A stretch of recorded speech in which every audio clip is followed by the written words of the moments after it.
ඔය ගෙදරක හදන අලියෙක් ඉන්නවා. පින්නතුනේ මේ අලියා වැඩකට කියලා කිරුවේ ඔය පන්සලක පෙරහැරක කරඬුවක් පඩම්මපු එක විතරයි. අලියා හදලා තියෙන්නේ හුරතලයට.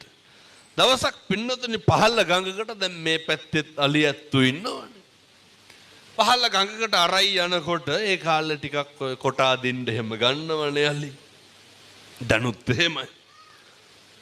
ඔය ට්‍රැක්ටරයක් හරි ලොරියක් හරි පටවගෙන කොට ලෝඩ් එකක් අදින්න නැති හින්දා ඇත් ගහුවට සල්ලි දීලා කියලා දෙනවා මේ ඇතාලව්ව අද්දලා දෙන්න කියලා. මේ බොහොම පරණ කතන්දරයක්.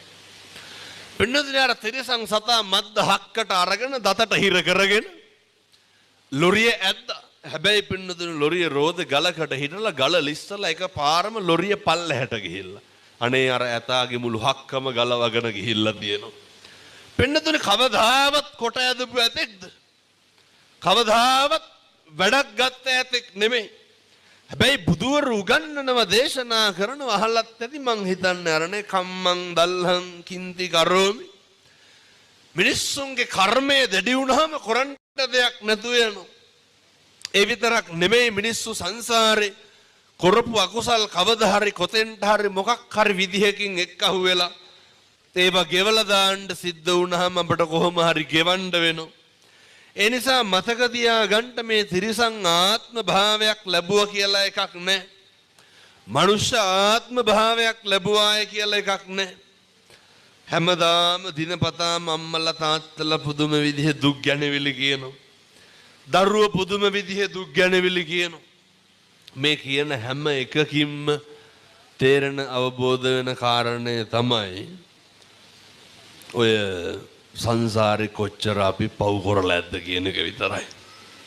දැන් මේ අම්මලා තාත්තලා කියන්න බලන්න මොන දුකක් විඳිනවද ඔය ජීවිතේ. කවදා හරි සැපයි සාන්තයි හොඳයි කියලා ගත්ත තීරණයක් මේ වෙනකන් සතුටෙන් හිටපු දවසක් තියෙනවද? ජීවිතේ ගෙවන තප්පරයක් ගානේ ගෙවන මිනිත්තුවක් පැයක් දවසක් මාසයක් සතියක් අවුරුද්දක් ගානේ දුකෙන් දුකට පත් වෙනවා මිසක්කන් සැපතකට පත් වෙච්ච දවසක් තියෙනවා. පින්නතුනි ඔය තරුණ කාලේ ඉන්නකොට නම් මේවා වැඩි තේරෙන්නේ නැතුව ඇති. ඔකට ඉතින් අවුරුදු 35 40 පෙන්නට පස්සේ තමයි වෙනස් වෙනවා කියලා තේරෙන්නේ. ඒ නිසා අපි උත්පත්තියෙන් ජාතියත් එක්කම ජරාව කැටි වෙන මිනිස්සු. මම මේ කියන්නේ අර අපේ ගංගේවල් වල